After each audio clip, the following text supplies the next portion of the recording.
గౌరవనీయ తమిళనాడు రాష్ట్ర గవర్నర్ శ్రీ బన్వరీలాల్ పురోహిత్ గారు, పూజ్య కంచి కామకోటి పీఠాధిపతి శ్రీ శంకర విజయేంద్ర సరస్వతి గారు, డాక్టర్ కె రాధాకృష్ణ, ఈ యొక్క సంస్థాపకుని యొక్క మనువలు, ఇవాళ మన వేదిక మీద ఉన్నవారు శ్రీ కె నరసారెడ్డి, చైర్మన్ కెన్సెస్ గ్రూప్ ఆఫ్ కంపెనీస్, ఈ యొక్క పాఠశాల పునరుద్ధరణకు సహకారం చేస్తున్న మిత్రులు Shri KSV Prasad, secretary Kesari educational society, Shri SBP Pattabhiramarao, సంయుక్త కార్యదర్శి ఈ కేసరి విద్యా సంస్థ, ఈరోజు ఈ సాయం సంధ్యా సమయంలో ఇంత పెద్ద ఎత్తున చెన్నపట్నంలోని తెలుగు సోదరులు సోదరీమణులు అందరూ కూడా, ప్రముఖులందరూ తరలి వచ్చి ఈ పవిత్ర పాఠశాల యొక్క నూతన భవన నిర్మాణ కార్యక్రమంలో పాల్గొన్న సందర్భంగా మీ అందరికీ నేను హృదయపూర్వకమైన శుభాకాంక్షలు, అభినందనలు అందజేస్తున్నాను. నాకు మనసులో ఎంతో సంతోషంగా ఉంది. ఎందుకంటే ఒకప్పుడు ఆంధ్ర, తమిళనాడు ఈ రాష్ట్రాలకన్నిటికీ రాజధానిగా ఉన్న ఈ చెన్నపట్నంలో మరి తెలుగువారు చాలా పెద్ద సంఖ్యలో ఉన్న ఈ నగరంలో తెలుగు భాషకు ప్రాచుర్యము, తెలుగు భాషకు తగినంత ప్రోత్సాహం లేదనే భావన చాలా మందిలో ఉంటూ ఉన్నది. ఆ దరిమిద భాషా ప్రయుక్త రాష్ట్రాలు ఏర్పడి ఆంధ్రప్రదేశ్ రాష్ట్రం వేరు కావడం, తమిళనాడుకు ఈ యొక్క చెన్నపట్నం, చెన్నై రాజధాని కావడం మనందరికీ తెలిసిందే. ఆ తర్వాత మరి ఈ నగరంలో నివాసం ఉంటున్నట్టు తెలుగు వారందరికీ ఒక విద్యా సంస్థ ఉంటే మంచిదనే భావన కూడా అందరిలో ఉంది. తెలుగు భాషకు ప్రోత్సాహం ఇచ్చి ప్రభుత్వం కూడా తెలుగు పాఠశాలను ప్రోత్సహించాలని చెప్పిన కోరిక కూడా చాలా కాలంగా కోరుతూ ఉన్నారు.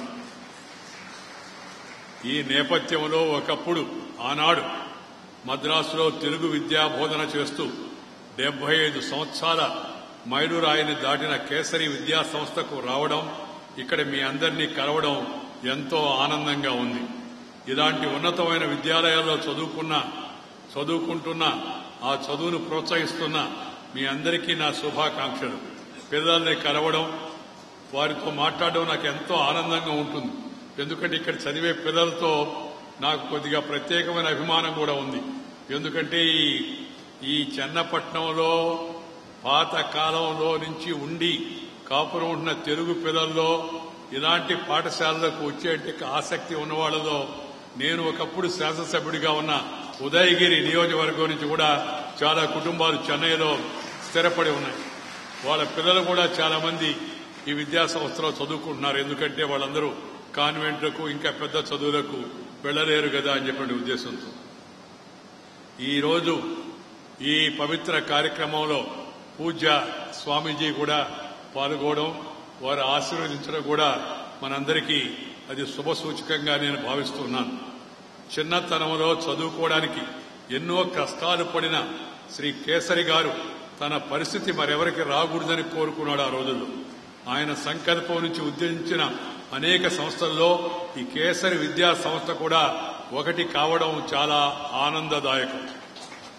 తమిళనాడు నుంచి తెలుగు వారికి ప్రత్యేక రాష్ట్రం ఏర్పడిన అనేక సంవత్సరాల తర్వాత కూడా చెన్నపట్నంలో తెలుగు విద్యా సంస్థ నిర్వహిస్తూ ఉండడం, అది 75 ఏళ్ల మైలురాయిని అధిగమించడం నాకెంతో ఆనందాన్ని కలిగిస్తూ ఉంది. ఒక సంస్థ జీవనంలో 75 ఏళ్లు సాధారణమైన వయస్సు కాదు. ఈ రోజు చూస్తూ ఉన్నాం మన సంస్థలు, ఆఖరికి రాజకీయ పార్టీలు, అలాగే రాజకీయ నాయకులు కూడా ఎక్కువ కాలం అదే పద్ధతిలో కొనసాగడం కష్టంగా ఉన్న ఈ రోజుల్లో ఒక విద్యా సంస్థ 75 సంవత్సరాలు నిర్విఘ్నంగా అజేయంగా కొనసాగడం మనందరం ఆనందించాల్సిన విషయం, నిర్వాహకులను అభినందించాల్సిన విషయం. ఈ విద్యా సంస్థ పేరు కేసరి వెనక పెద్ద కథ ఉంది. ఈ పేరు స్వయం కృషితో చదువుకొని ఆయుర్వేద వైద్యునిగా పేరు తెచ్చుకొని మహిళాభ్యున్నతి కోసం పత్రికను ప్రారంభించి ఎన్నో సేవా కార్యక్రమాలకు భూరి విరాళమిచ్చిన వైద్యుడు, సంపాదకుడు, సంస్కర్త, మన తెలుగువాడైన మహాదాత శ్రీ కోటరి నరకేసరి గారిది. ఆయన్ని జ్ఞప్తికి తెచ్చుకోవడం ఇవాళ మనందరికి కూడా చాలా సంతోషకరమైన విషయం. వారి అసలు పేరు నరసింహం గారని చెప్పేవారు. అదే పేరుతో మరి విద్యార్థి కూడా తన పేరును కూడా కలిగి ఉండడంతో ఆయన నరకేసరిగా తన పేరును మార్చుకున్నాడు. నరుల్లో కేసరి అని. నరులు అంటే మనుషులు, వాళ్ళలో కేసరి అని చెప్పని అలా ఆయన కేఎన్ కేసరి అయ్యారు. అదే పేరు వారి వృత్తికి సేవాభావానికి చిరునామాగా మారింది. మహనీయుల జీవితాల నుంచి మనం నేర్చుకోవాల్సిన ఎంతో ఉందని నేను ఎప్పుడు చెప్తూ ఉంటాను. మన పెద్దలు కూడా చెప్తూ ఉంటారు. 75 ఏళ్లు దాటిన విద్యాలయం వెనక ఆయన ఉన్నతమైన కళ ఉంది. ఎవరికి చదువు భారం కాకూడదనే సంకల్పం ఉంది. పేదరికాన్ని జయించిన విజేతలు ఈ ప్రపంచంలో ఎంతో మంది ఉన్నారు. అయితే తనతో పాటు మరెందరో పేదరికం మీద విజయాన్ని సాధించేందుకు ఎంతో కృషి చేసిన కొంతమంది మహానుభావుల్లో డాక్టర్ కేసరి గారు ఒకరేని చెప్పని, వారు తెలుగువారు కావడం మనందరికీ గర్వకారణం అని చెప్పని సందర్భంగా మనం చేస్తా ఉన్నాం. ఒంగోలు దగ్గర ఇనమనమెళ్లూరు అనే గ్రామంలో పుట్టిన ఆయన చిన్నతనంలోనే తండ్రిని కోల్పోయి పేదరికాన్ని జయించాలనే ఆలోచనలో చెన్నపట్నం చేరుకొని స్వయం కృషితో చదువుకుని ఆయుర్వేద వైద్యుడయ్యారు. 1899లో కేసరి కుటూరం పేరిట ఆయుర్వేద ఔషధాల తయారీ సంస్థను స్థాపించారు. లోద్ర, అమృత, అర్క వంటి మందుల ద్వారా లక్షలాది రూపాయలు గడించారు. ఇంతవరకు ఆయన విజయగాథ అంతటితో ఆగిపోయి ఉంటే ఈ రోజు మనందరం బహుశా ఆయన గురించి చెప్పుకునేవాళ్ళం కాదేమో. ఆయన సంపాదనను మహిళాభ్యుదయం కోసం ఆ రోజుల్లో సేవా కార్యక్రమాల కోసం ఆయన వెచ్చించారు. కేసరి కుటీరం తరఫున గృహలక్ష్మి అనే మాసపత్రికను స్థాపించారు. లబ్ధ ప్రతిష్ఠులైన స్త్రీమూర్తులను స్వర్ణ కంకణాలతో ఆ రోజుల్లో ఆయన సన్మానించారు. ఇదంతా స్వాతంత్ర్యం రాకముందు కథ. స్త్రీలను వంటింటికి మాత్రమే పరిమితం అనుకునే కాలంలో స్త్రీ అభ్యుదయం గురించి ఆలోచించిన కేసరి లాంటి వాళ్లు ఆదర్శప్రాయులు, శ్లాఘనీయులు. వారందరి యొక్క స్మృతికి మనం జేజేలు పరకాసటిక అవసరం ఉందని చెప్పని సందర్భంగా మనం చేస్తున్నాను. స్త్రీ సృష్టిలో సగభాగం. అలాంటి స్త్రీకి తగిన అవకాశం, సమాన అవకాశం ఇవ్వాల్సిన అవసరం ఎంతో కూడా ఉంది. దురదృష్టవశాత్తు కొంతకాలంగా అది మరుగున పడిపోయింది. కానీ దాన్ని కొంతమంది ఇదంతా మన పద్ధతి అండి, మన శాస్త్రం అండి, మన పూర్వీకుల కాలం నుంచి వస్తుందేనో, ఆడవాళ్లు చదువుకొని ఏం చేయాలా, ఏమైనా రాజ్యం ఏదాలనా, ఏదో నాలుగు మాటలు చదువుకుంటే సరిపోతుంది కదా అని చెప్పని కొంతమంది మాట్లాడుతూ ఉంటారు. అది సరైంది కాదు. ఆది కాలం నుంచి, వేదకాలం నుంచి, పురాణ కాలం నుంచి మన పూర్వీకులు అనుభవించినట్టు పాత చరిత్ర మనం చూస్తే స్త్రీకి మన చరిత్రలో, మన వేదాలలో, మన యొక్క ఉపనిషత్తుల్లో మనం కానీ చూస్తే ఎంతో ప్రాధాన్యత స్త్రీలకు ఆ రోజుల్లో కూడా ఉంది. గార్గేయి, మైత్రేయి ఆ రోజుల్లోనే మనకి బహిరంగంగా బయటకు వచ్చి బహిరంగ ఉపన్యాసాలు ఇచ్చారని చెప్పని చరిత్ర మనకు చెప్తూ ఉంది. మైత్రేయి, గార్గేయి. అదేవిధంగా ఈ దేశంలో కూడా మనం గమనిస్తే భారతదేశం పేరు కూడా చూడండి. మనం మాతృభూమి అంటాం, పితృభూమి అనం. మదర్ ల్యాండ్ అంటాం, ఫాదర్స్ ల్యాండ్ అనం మామూలుగా. అది మనం మహిళలకు ఇచ్చే ప్రాధాన్యత. దానితో పాటు ఈ దేశంలో నదుల పేరు చూడండి. గంగా, కావేరి, యమున, సరస్వతి, మహానది, నర్మదా, తపతి, మహేంద్ర తనయ. ఏ కవిని నువ్వు ఏ పేరన్నా తీసుకోండి, మహిళల పేరు ప్రముఖంగా మనకు కనబడుతుంది. అంటే మన ప్రాచీన కాలం నుంచి మహిళలకు మన పెద్దలు ప్రాధాన్యత ఇచ్చారనే విషయాన్ని మనం గ్రహించాల్సిన అవసరం ఎంతో ఉందని మీ అందరికీ మనం చేస్తున్నాను. అదే కాదు, మహిళలకు నీకు పురాణాల మీద నమ్మకం ఉంటే పురాణాలు చూస్తే సరస్వతీదేవి విద్యాశాఖకు అధిపతి. ఇప్పుడు ఈ భాషలో చెప్పాలంటే విద్యామంత్రి. పార్వతీదేవి రక్షా శాఖకు మంత్రి, డిఫెన్స్ మినిస్టర్ అనొచ్చు ఇప్పుడు భాషలో. ఇప్పుడు కూడా ఇండియాకి డిఫెన్స్ మినిస్టర్ ఒక మహిళే ఉంది, అది యాదృచ్ఛికం కావచ్చు. అలాగే మూడవది లక్ష్మీదేవి ఆర్థిక శాఖ నిర్వహించేది ఫైనాన్స్ మినిస్టర్. ఇప్పటికి కూడా మనం చూస్తూ ఉంటాం, ఎక్కడైతే ఆర్థిక పెత్తనం ఆడవాళ్ళ చేతుల్లో ఉంటుందో ఆ ఆస్తి కరగకుండా తరగకుండా పెరిగే పరిస్థితి మనం ఎక్కువగా చూస్తూ ఉంటాం.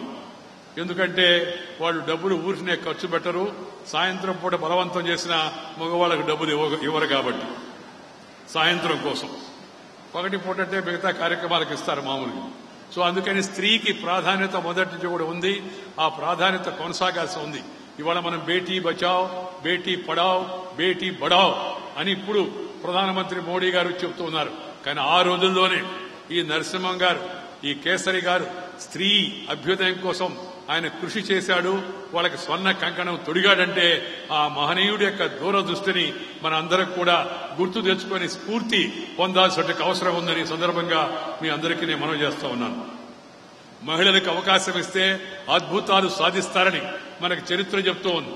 ఒక అరుంధతి భట్టాచార్య, ఒక కల్పనా చావ్లా, ఒక పూసర్ల సింధు, లేకపోతే ఒక సానియా మిర్జా, లేకపోతే అనేక మంది, మనం అనేక ఉదాహరణలు ఆ విధంగా చెప్పుకోవచ్చు. లేదా ఒక గీతా గోపీనాథ్. ఇప్పుడు ఆధునిక ప్రపంచంలో ఇంటర్నేషనల్ మానిటరీ ఫండ్, అంతర్జాతీయ ద్రవ్య సంస్థకు చీఫ్ ఎకనామిక్ అడ్వైజర్ ఎవరయ్యా అంటే మన దక్షిణ భారతదేశానికి చెందిన గీతా గోపీనాథ్, మైసూరు యొక్క మన ఆడపడుచు ఇవాళ అంతర్జాతీయంగా పేరు ప్రఖ్యాతులు సాధించింది.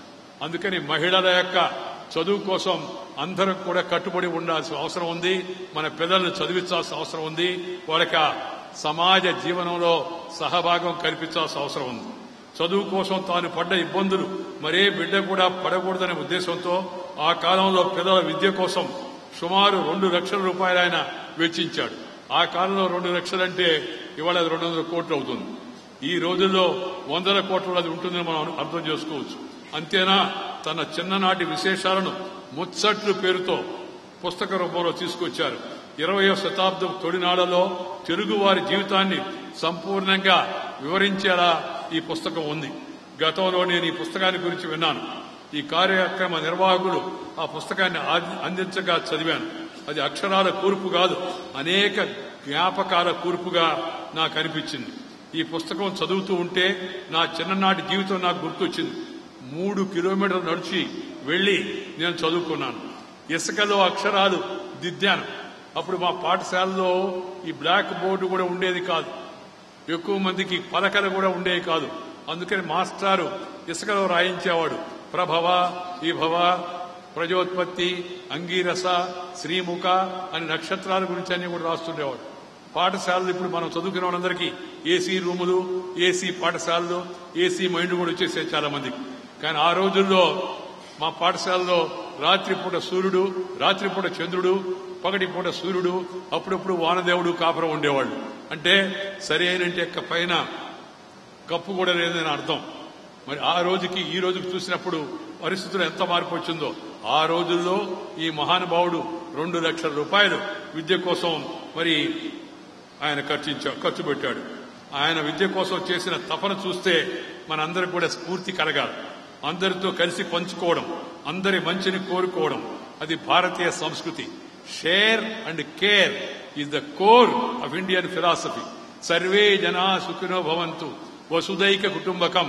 ప్రపంచమంతా ఒక కుటుంబం అనే దేశం, ఫిలాసఫీ, ధర్మం ఏదన్నా ఉందంటే అది భారతీయ ధర్మం, హిందూ ధర్మం అని చెప్పని మీ అందరికి కూడా నేను మనవి చేస్తా ఉన్నాను. దాన్ని అక్షరాల పాటించిన వ్యక్తి శ్రీ కేసరి గారు. అందుకని మిత్రులారా, మనందరం కూడా ఈరోజు ఇలాంటి పాఠశాలను మన సొంత గ్రామాల్లో, మన ప్రాంతాల్లో వాటిని ప్రోత్సహించాల్సిన అవసరం ఎంతో కూడా ఉంది. ఎందుకంటే అన్ని ప్రభుత్వానికే వదిలిపెట్టకూడదు.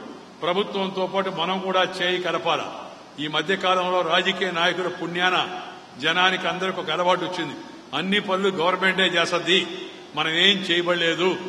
సబ్ కామ్ సర్కార్ కరేగా, హం బేకార్ బయటతో చేరేగా అని చెప్పిన భావన మనకు వచ్చింది. కానీ అది సరికాదు.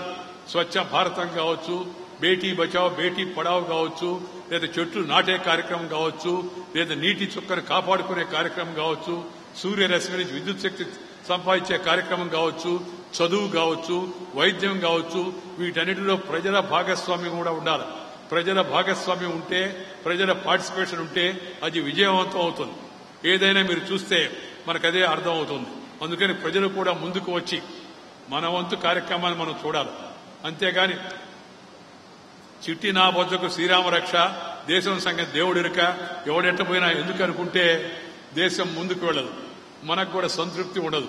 సంతృప్తిగా మనం బతకాలంటే మన ఆదాయంలో కొంత భాగాన్ని సమాజం కోసం వెచ్చించాలి.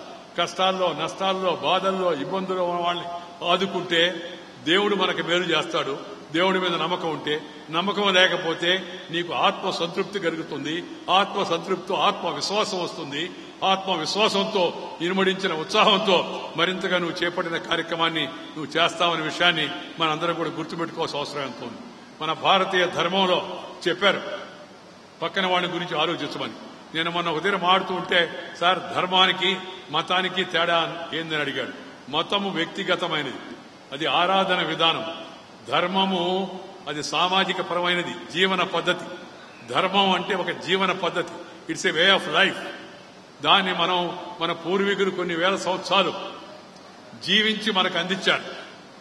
చీమకు చక్కెర పెట్టి, పావుకు పాలు పోసి, చెట్టుకు బొట్టు పెట్టి, పశువుకు దండం పెట్టే పవిత్రమైన జాతి మనది. ఆ జాతి వారసులమైన మనందరం కూడా మన జీవితంలో కొంత ఇతరుల కోసం ఖర్చు పెట్టడం అలవాటు చేసుకోవాల్సింది. నన్ను కుర్రవాడు అడిగాడు, సార్ మీరు ఏదో చెప్తూ ఉన్నారు నాకు అర్థం కాలేదు, ధర్మం అంటే ఏందో ఉదాహరణతో చెప్పండి అని. ధర్మం అంటే జీవించే పద్ధతి అయ్యానని. అది కాదు సార్, ఏదైనా ఉదాహరణ చెప్పండి అన్నాడు. నేను చెప్పాను, నీ దగ్గర రొట్టె ఉంటే, నీ రొట్టెను నువ్వు తింటే అది ప్రకృతి. పక్కన వాడి రొట్టె ఉంటే దాన్ని నువ్వు పీక్కొని తింటే అది వికృతి. నీ దగ్గర రొట్టె ఉంటే పక్కన వాడికి లేకపోతే దాన్ని పంచి వాడికి ఇస్తే అదే భారతీయ సంస్కృతి, అదే మన ధర్మం అని చెప్పాను అన్నమాట. మనం ఆ రోజు కేసరి గారు, నరసింహం గారు, అలాంటి అనేక మంది మహనీయులు మనం చూశాం. నెల్లూరు ఆయన మహానుభావుడు, ఒక ఆయన వీరారెడ్డి అని ఆయన ధర్మసత్రం గడిచాడు ఇక్కడ చెన్నైలో. ఎవరికి?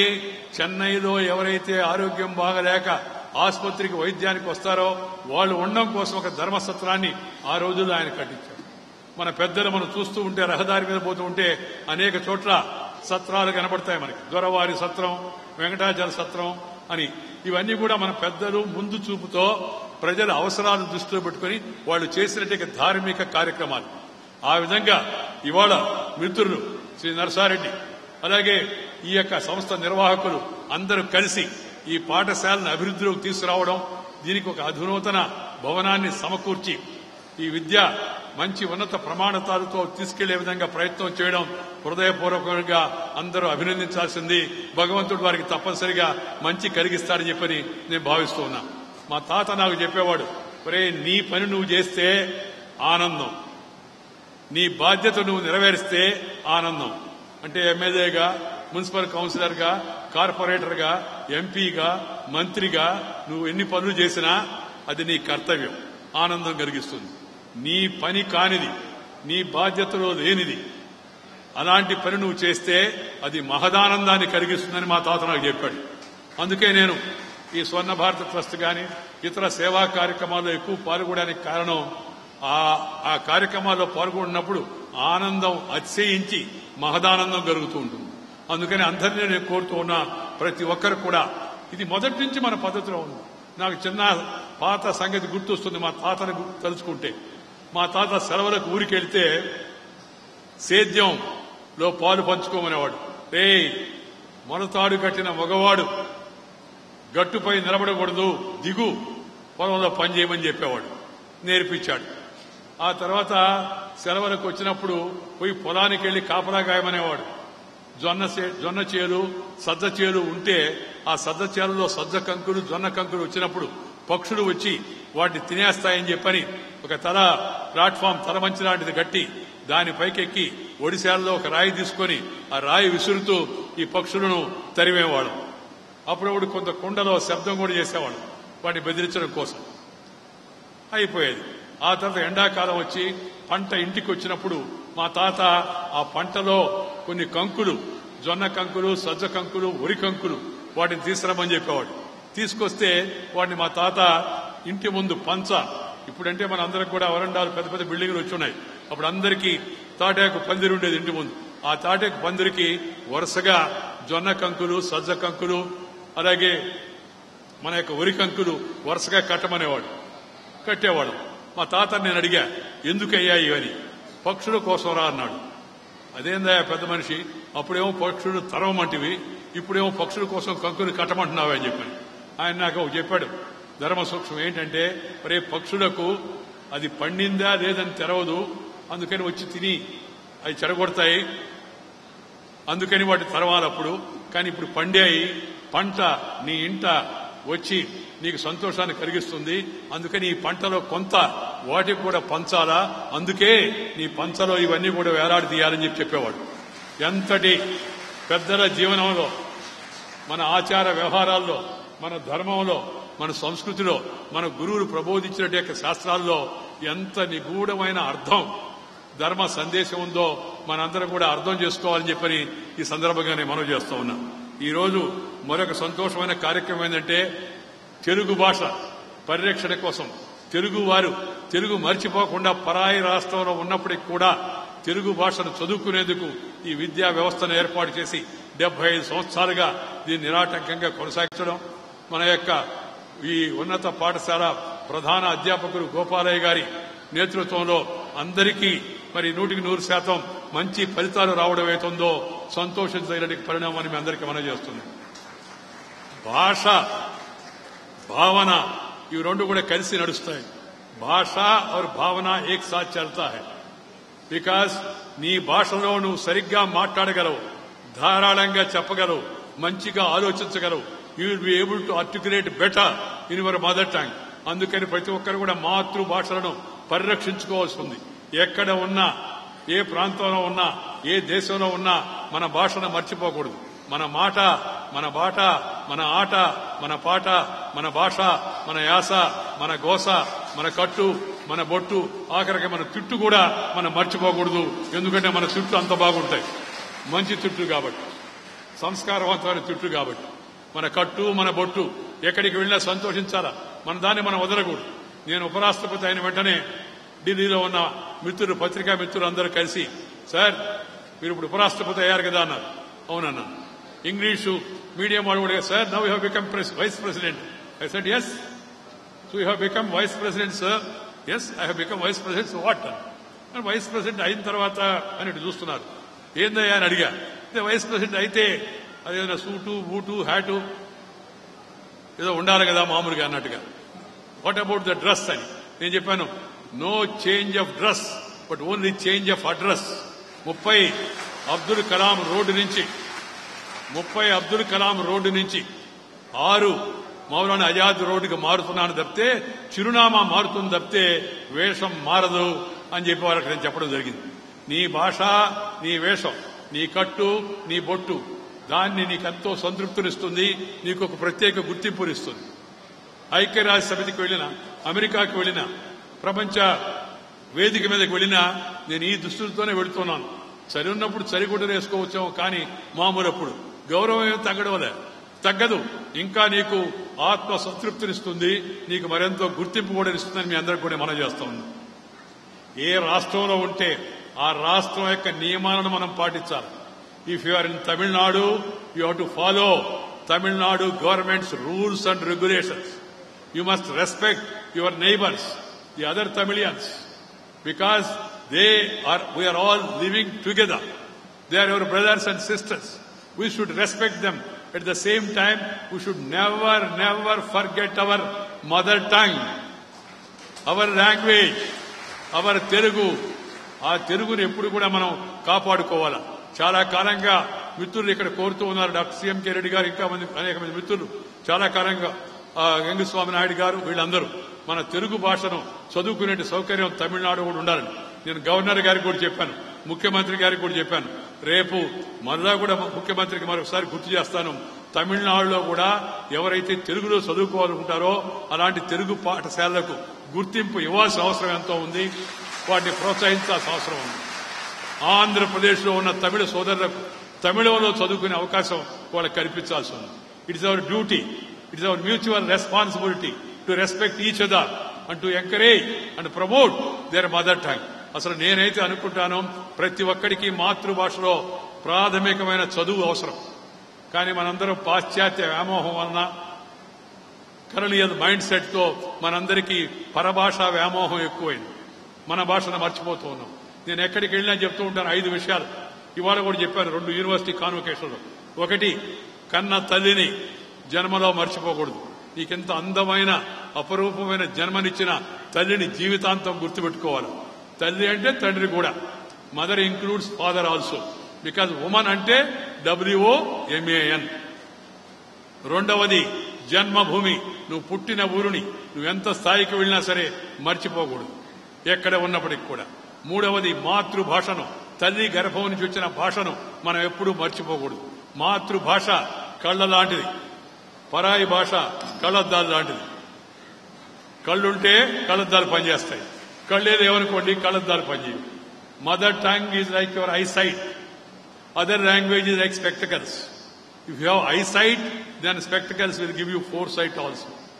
If you don't have eyesight, you forget about foresight, you will not even have sight also. అందుకని ప్రతి ఒక్కరూ మాతృభాషను గౌరవించుకోవచ్చు. అది తెలుగా, తమిళమా, కన్నడమా, మలయాళమా, మరాఠీయా, అస్సామియా, పంజాబీయా, ఉర్దూవా, ఏ భాష అన్నా కానీ తల్లి గర్భం నుంచి వచ్చిన భాషను మర్చిపోకూడదు. మన భాషను గౌరవించుకోవడం ముఖ్యం. ఇతర భాషలను అగౌరవపరచకూడదు, ఇతర భాషలను కించపరచకూడదు. We should never insult other languages. We should promote, we should propagate, we should profess and we should practice our own language. కానీ మన కాలక్రమేణా అలవాటైపోయింది. ఆ ఇంగ్లీష్ వాళ్ళు పోతూ పోతూ మన ఇంగ్లీష్ మైండ్కి ఎక్కించిపోయారు. ఇంగ్లీష్ నేర్చుకోవద్దని నేను చెప్పను. ఇంగ్లీష్ నేర్చుకోవాలా, హిందీ నేర్చుకోవాలా, ఇతర భాషలు నేర్చుకోవాలా. కానీ అసలు భాష అమ్మ భాషను మాత్రం మర్చిపోకూడదు. మన ఇంటిలో, మన వీధిలో, మన చుట్టుపక్కల తెలుగు వచ్చిన వాళ్ళతో తెలుగులోనే మాట్లాడాలి అనే విషయాన్ని మనందరం గుర్తుపెట్టుకోవచ్చు. నేను దీన్ని ఒక ఉద్యమంగా దేశంలో ఎక్కడికి వెళ్ళినా మాతృభాష పరిరక్షణ, safeguarding and promoting Indian languages, I have taken it as a mission. ఎందుకంటే ఇది చాలా అవసరం. ఈ భాషలు మరుగున పడిపోతా ఉన్నాయి. ఆ మమ్మీ డాడీ సంస్కృతి వచ్చింది మనకి. చదువు రాని పెద్దోళ్ళు కూడా పిల్లల్ని నాయన మమ్మీ అను, డాడీ అని. ఎందుకు ఈ మమ్మీ, డాడీ, బీడీ, జాడీ, కేడీ? శుద్ధంగా అమ్మా అంటే అంతరాళ నుంచి వస్తుంది. అమ్మా అనండి, అంతరాళ నుంచి వస్తుంది. మమ్మీ అనండి, మూతిలో నుంచి వస్తుంది. రాత్రికి ఇంటికి పోయి ఒకసారి కావాలంటే ప్రాక్టీస్ చేసుకోండి, చూడండి కావాలంటే. అందుకని మన భాషను మనం గౌరవించాలి.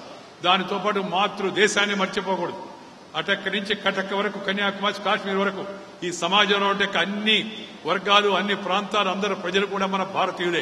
ఇర్రెస్పెక్ట్ of caste, creed, sex, religion and region, India is one nation, one people, one country అనే భావన మనందరిలో ఉండాల్సిన అవసరం ఎంతో. కశ్మీర్లో కష్టం వస్తే కన్యాకుమారి కదలాలా, కన్యాకుమారి కష్టం వస్తే కాశ్మీర్లో వాళ్ళు ఆలోచించాలి. అలాంటి దేశభక్తులుగా మనం తయారు కావాల్సి. ఐదవది, మనకి చదువు చెప్పిన గురువు, జ్ఞానాన్ని ప్రసాదించిన గురువు, ధర్మాన్ని ప్రబోధించిన గురువుని ఎప్పుడు మర్చిపోకూడదు. గూగుల్ రావచ్చు, టెక్నాలజీ రావచ్చు, ఇంటర్నెట్ రావచ్చు, కానీ నెట్ కూడా రిపేర్ వస్తే గురువు కావాలా. అందువల్ల Google can never replace Guru. Guru is also very important. గురువు సదాచారాన్ని చెప్పేవాడు, సద్బుద్ధిని కలిగించేవాడు, సత్ప్రవర్తన గురించి గుర్తు చేసేవాడు, సద్వివేకాన్ని తెలియజేసేవాడు. అలాంటి వ్యక్తిని, గురువుని మనం జీవితంలో ఎప్పుడు కూడా మర్చిపోకూడదని నేను అన్ని చోట్ల చెప్తూ ఉంటాను. ఈరోజు ఈ మంచి కార్యక్రమం చేస్తున్నట్టే అందరినీ ఈరోజు మీరు అందరూ కూడా పాల్గొని రాబోయే రోజుల్లో మీరందరూ కూడా చేయూతనివ్వండి. మనం కూడా దీంట్లో ఒక భాగస్వామ్యం, నేను సైతం కొంత మేరకు ఈ కార్యక్రమంలో పాల్గొంటాను అనే విధంగా ఎవరికి వారు ముందుకు వచ్చి ఈ కార్యక్రమంలో భాగస్వామ్యులు కావాల్సిందిగా మీ అందరికి కూడా నేను మనవి చేస్తున్నా. ఈరోజు కంచి కామకోటి పీఠం స్త్రీ విద్య కోసం ఎంతో కృషి చేస్తుంది. అదేవిధంగా సాంకేతిక పరిజ్ఞానాన్ని కూడా ఉపయోగించుకుంటూ మరి సనాతన ధర్మాన్ని ముందుకు తరాలకు అందించాలనే సత్సంకల్పంతో ముందుకు సాగుతున్న శ్రీ విజయేంద్ర సరస్వతి స్వామి వారి కృషి అమూల్యమైంది. అలాంటి వారి మార్గదర్శనాన్ని మనం పాటించి మన జీవితంలో కూడా మనము కొన్ని మంచి పనులు చేసి తద్వారా చరితార్థులు కావడం కోసం ప్రయత్నాలు చేయాలని చెప్పని ఈ సందర్భంగా మీ అందరికీ మనవి చేస్తూ ఈరోజు ఈ సంస్థ నిర్వాహకులు డాక్టర్ రాధాకృష్ణన్ గారు, నర్సారెడ్డి గారు, కేఎస్వి ప్రసాద్ గారు, ఎస్బీపీ పట్టాభిరామారావు, బహుశా పాత ఎస్బీపీ పట్టాభిరామారావు గారు మన విద్యామంత్రిగా ఉన్నారు. వారి మనవడే ఉంటాడేమో అనుకుంటున్నాను నేను.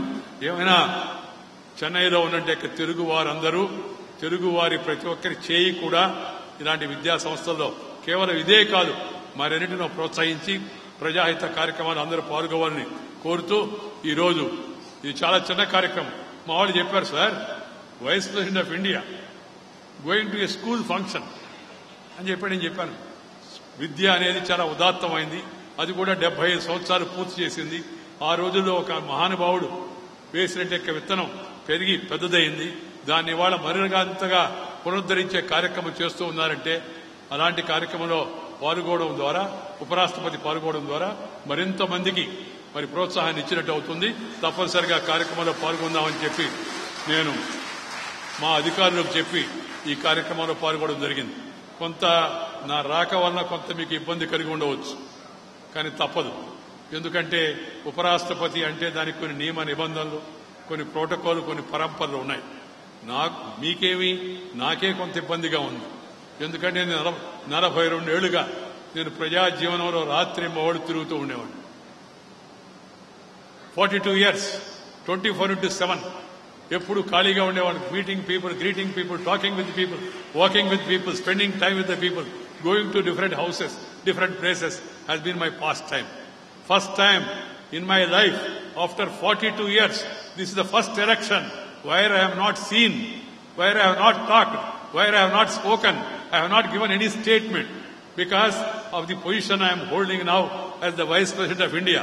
ఇది ఒక కొత్త అనుభవం, ఒక కొత్త బాధ్యత. ఈ బాధ్యతను కూడా సక్రమంగా నిర్వర్తించాలనే ప్రయత్నంలో నేను దేశవ్యాప్తంగా అనేక విద్యా సంస్థలు, శాస్త్రీయ సాంకేతిక అధునాతన పరిజ్ఞానాన్ని అందించే సంస్థల దగ్గరికి వెళుతూ ఉన్నాను. సంస్కృతిని ప్రోత్సహించే సంస్థల దగ్గరికి కూడా వెళుతూ ఉన్నాను. సంగీతము, సాహిత్యము, చిత్రలేఖనము, అలాగే పద్యము, గద్యము, వీటన్నిటినీ కూడా మనం పరిరక్షించుకోవాల్సిన అవసరం ఉంది. వాటిని కూడా ప్రోత్సహించే కార్యక్రమాలు పాల్గొంటున్నాను. దానితో పాటు మనందరి యొక్క బేసిక్ కల్చర్ అయిన అగ్రికల్చర్ ను కూడా పరిరక్షించుకునే ప్రయత్నాల్లో కూడా భాగస్వాములు కావడం కోసం ప్రయత్నం చేస్తున్నా. ఇలాంటి ప్రజాహిత కార్యక్రమాల్లో భాగంగా ఈ రోజు ఇక్కడికి వచ్చి మీ అందరినీ కలవడం, ఈ సాయం సంధ్యా సమయంలో ఈ పవిత్ర కార్యక్రమంలో పాల్గొనడం, మరి స్వర్గీయ నరసింహం గారి యొక్క స్మృతికి నివాళులు అర్పిస్తూ మీ అందరి దగ్గర సెలవు తీసుకున్నాను. నమస్కారం. జై హింద్.